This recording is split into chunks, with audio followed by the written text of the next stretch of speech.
কেউ হুমকি দেন আগামী দিনে নির্বাচন হতে দেবেন না। স্বৈরাচারের যে কথা ছিল সেই ধরনের কথার পদধ্বনি আমরা শুনতে পাই। ধমক দিয়ে থামিয়ে রাখা যাবে না নির্বাচনী অভিযাত্রাকে। আনুপাতিক নির্বাচন, এই নির্বাচনটা আমার মনে হয় যে এটা একেবারেই উদ্দেশ্য প্রণোদিত। ৭১% লোক যদি ইয়ার চান তাহলে আপনাদের বিরুদ্ধে করার কি অধিকার? সাংবিধানিক অধিকার, ভোটাধিকার, মানব অধিকার নষ্ট হয় যাদের হাতে, তারা যেন আর ক্ষমতায় আসতে না পারে। ভালো একটা নির্বাচন যদি ফেব্রুয়ারিতে দিতে পারি, নির্বাচন করার যে সমস্ত ইস্যু আছে সব প্রকার সহায়তা আমরা। সামনে জাতীয় সংসদ নির্বাচন নিয়ে তারা কি বলতে চাইতেছে এটা নিশ্চয়ই দেখে বুঝতে পেরেছেন। তাহলে বিস্তারিত জানতে শেষ পর্যন্ত দেখতে থাকুন। দেখছিলেন প্রধান শিরোনাম। সন্ধ্যার সময় সঙ্গে আছি আমি কামরুজ্জামান মামুন এবং আমি আলিশা ইসলাম। এবার অন্যান্য শীর্ষ সংবাদ।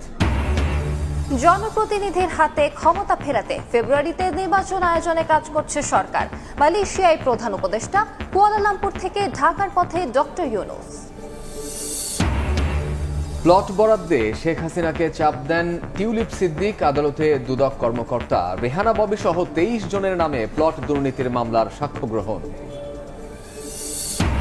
শুধু ভোলাগঞ্জ নয়, জাফলংয়েও পাথর হরিলুট। স্থানীয় ব্যবসায়ী ও প্রভাবশালীদের যোগসাজশ দেখছে দুদক। যৌথ বাহিনীর অভিযানে ধ্বংস করা হলো 2 শতাধিক বাড়তি নৌকা।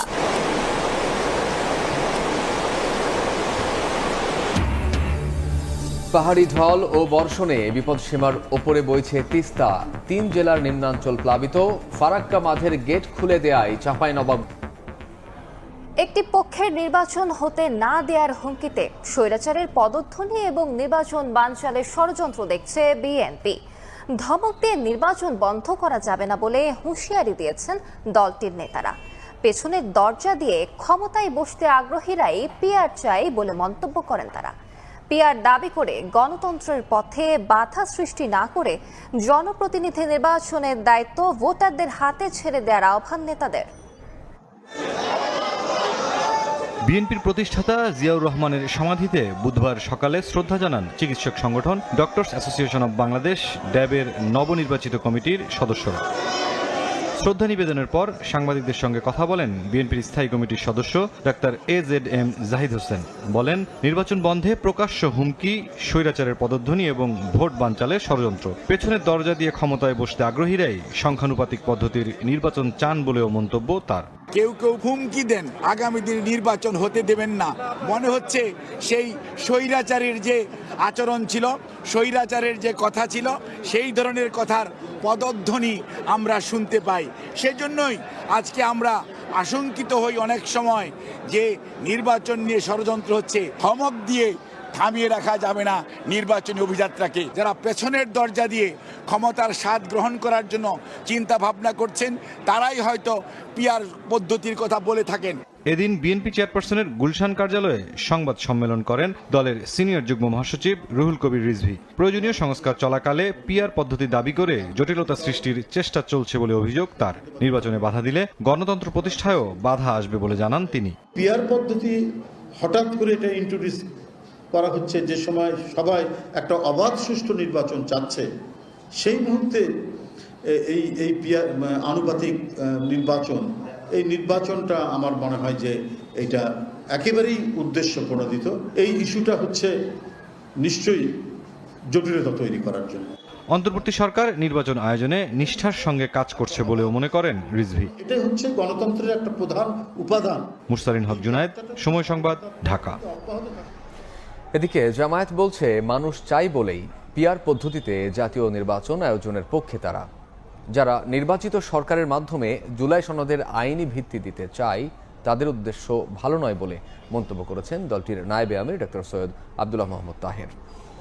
জুলাই সনদ ও ঘোষণাপত্রের আইনি ভিত্তি সহ 7 দফা দাবিতে জামায়াতের বিক্ষোভ সমাবেশে একথা বলেন তিনি। বিকেলে রাজধানীর বিজয়নগর এলাকায় এ কর্মসূচি পালন করে দলটি। যারা সংস্কার নিয়ে ধূম্রজাল তৈরি করছে তারাই নির্বাচন নিয়ে টালবাহানা করছে বলে মন্তব্য করেন তিনি। সুষ্ঠু নির্বাচন সম্পন্ন করা প্রধান উপদেষ্টার মৌলিক দায়িত্ব বলে উল্লেখ করেন মোহাম্মদ তাহের।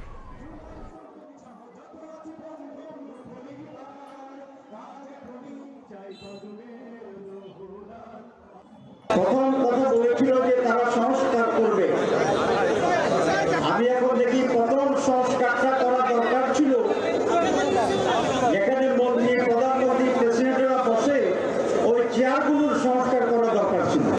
সমস্ত জায়গায় সংস্কারে আমরা একমত হয়েছি, সেইটার আলোকে আইনের মাধ্যমে আগামী নির্বাচন হতে হবে। আমাদের বন্ধুরা বলেন সংস্কার আমরা পার্লামেন্টে গিয়ে করব। তো যদি আপনারা পার্লামেন্টে গিয়ে করেন তো এখন কিন্তু অসুবিধা নেই, তাইলে কুছ কালা হয়। এদিকে নতুন বাংলাদেশ করতে ঐক্যের ডাক দিয়ে জামায়াতের সেক্রেটারি জেনারেল মিয়া গোলাম পরোয়ার বলেছেন, দেশের কাঠামো এমনভাবে তৈরি করতে হবে যেন আর কেউ ফ্যাসিস্ট না হয়ে উঠতে পারে। দুপুরে খুলনার ভোটার সমাবেশে প্রধান অতিথির বক্তব্যে এ কথা বলেন তিনি। এমন একটা ব্যবস্থার নাম হলো নতুন বাংলাদেশ, যে নতুন রাষ্ট্রীয় কাঠামোটা এমন ভাবে আমরা বানাবো যেখানে কোনো ফ্যাসিবাদ আর জন্ম না নিতে পারে, যেখানে লুটপাটকারী, অত্যাচারী, ভিন্নবাদ দমনকারী, সাংবিধানিক অধিকার, ভোটাধিকার, মানব অধিকার নষ্ট হয় যাদের হাতে, তারা যেন আর ক্ষমতায় আসতে না পারে। কোনো দল বা ব্যক্তি চাইলেই নির্বাচন বন্ধ হবে না বলে মন্তব্য করেছেন অর্থ উপদেষ্টা ডক্টর সালেহ উদ্দিন আহমেদ। নির্বাচন সুষ্ঠু ও সুন্দর করতে সব ব্যবস্থা নেওয়া হচ্ছে বলেও জানান তিনি। বলেন, আগামী জাতীয় নির্বাচনে কালো টাকার বিস্তার ঠেকাতে সরকার সচেষ্ট থাকবে। ত্রয়োদশ জাতীয় সংসদ নির্বাচন ঘিরে রাজনীতির মাঠ ক্রমেই সরগরম হয়ে উঠছে। প্রধান উপদেষ্টা আগামী ফেব্রুয়ারিতে জাতীয় নির্বাচনের ঘোষণা দিলেও বিচার ও সংস্কার বাস্তবায়নে কেউ কেউ ওই সময় নির্বাচন না হওয়ার কথা বলছেন। ফেব্রুয়ারিতে নির্বাচন হবে না। বুধবার সকালে সচিবালয়ে জাতীয় পেনশন কর্তৃপক্ষের ইউ পেনশন অ্যাপের উদ্বোধন অনুষ্ঠানে অর্থ উপদেষ্টা এ বিষয়ে বলেন, কেউ বললেই সরকার ঘোষিত ফেব্রুয়ারিতে নির্বাচন বন্ধ হয়ে যাবে না। আগামী জাতীয় নির্বাচন সুষ্ঠু ও সুন্দর করতে অর্থ মন্ত্রণালয় সব ধরনের সহায়তা করছে বলেও জানান তিনি। ভালো একটা নির্বাচন যদি ফেব্রুয়ারিতে দিতে পারি, এটা আমাদের জন্য সবচেয়ে বেশি, আপনাদের জন্য, সবার জন্য।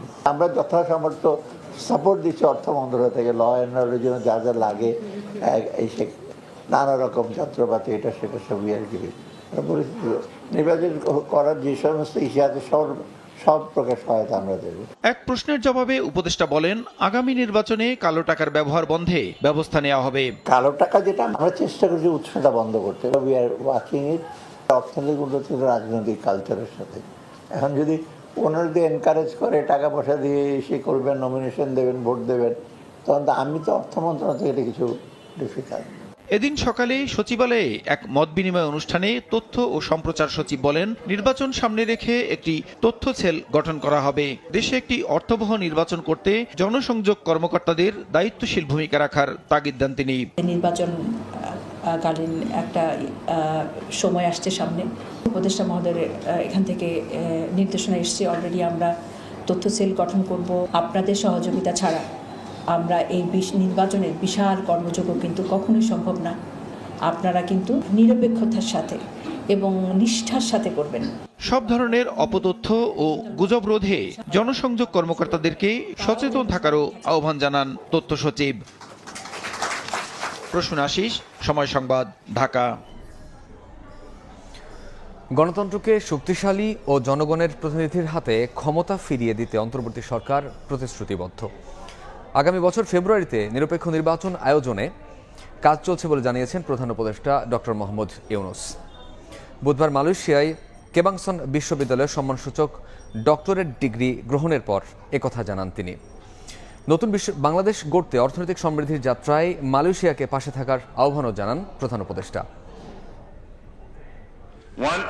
মালয়েশিয়ার স্থানীয় সময় বুধবার সকাল 10টার দিকে কেবাংসান বিশ্ববিদ্যালয়ের মিলনায়তনে শুরু হয় বিশেষ সমাবর্তনের আনুষ্ঠানিকতা। প্রথা মেনে প্রধান উপদেষ্টা ডক্টর মোহাম্মদ ইউনুসকে পরানো হয় নীল রঙের গাউন ও ঐতিহ্যবাহী হ্যাট।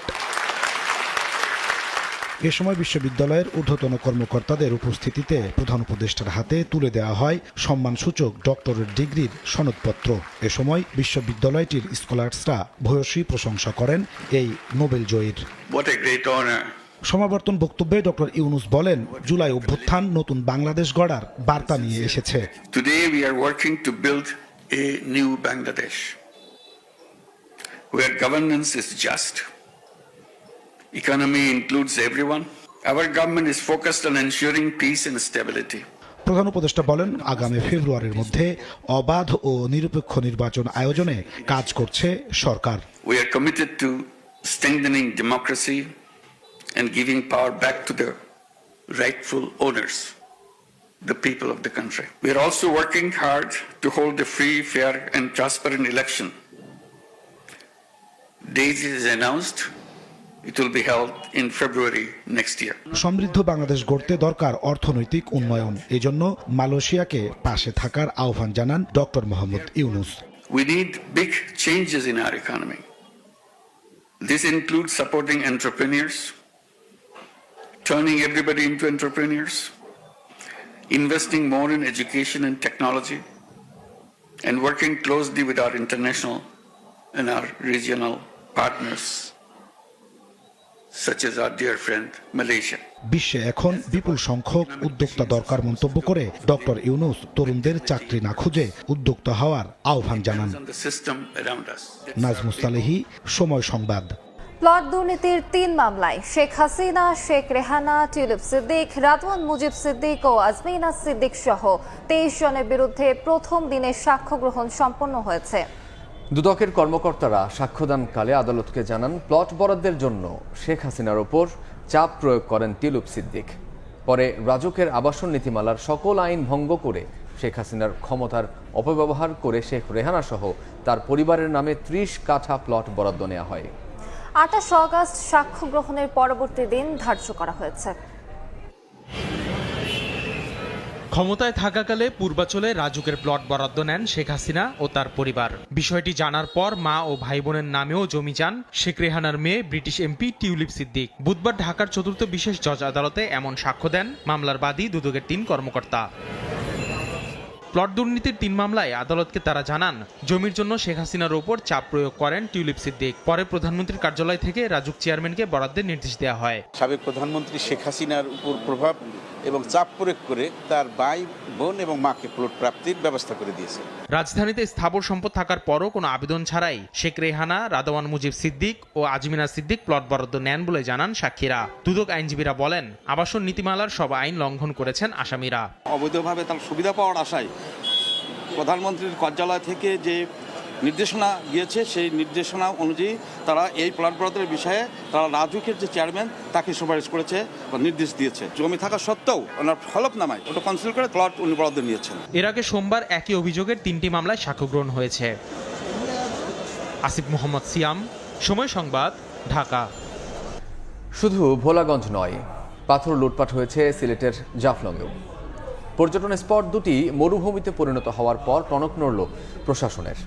স্থানীয় ব্যবসায়ী ও প্রভাবশালীদের যোগসাজশে অবস্থা বলে ধারণা দুদকের। দুপুরে সাদা পাথর ও জাফলং পর্যটন স্পটে অভিযান চালায় যৌথ বাহিনী।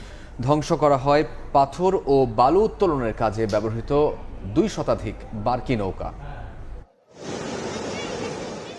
দিন দিন অনেকটা প্রকাশ্যে হরিলুট চলে সিলেটের ভোলাগঞ্জ সাদাপাথর পর্যটন স্পটে, যা এখন পরিণত হয়েছে বিরান ভূমিতে। প্রশাসনের নাকের ডগায় এমন অপরাধ চললেও নিশ্চুপ ছিল তারা। গত 1 বছরে সাদাপাথর ও জাফলং থেকে শত কোটি টাকার পাথর লুট হয়েছে বলে দাবি স্থানীয়দের। লুট হওয়া পাথর উদ্ধারে এবার অভিযানে নামল দুর্নীতি দমন কমিশন। বুধবার দুপুরে সাদাপাথর এলাকা পরিদর্শন করেন দুদক সিলেট কার্যালয়ের উপপরিচালক রাফি মোহাম্মদ নাজমুস সাদাতের নেতৃত্বে 9 সদস্যের একটি দল।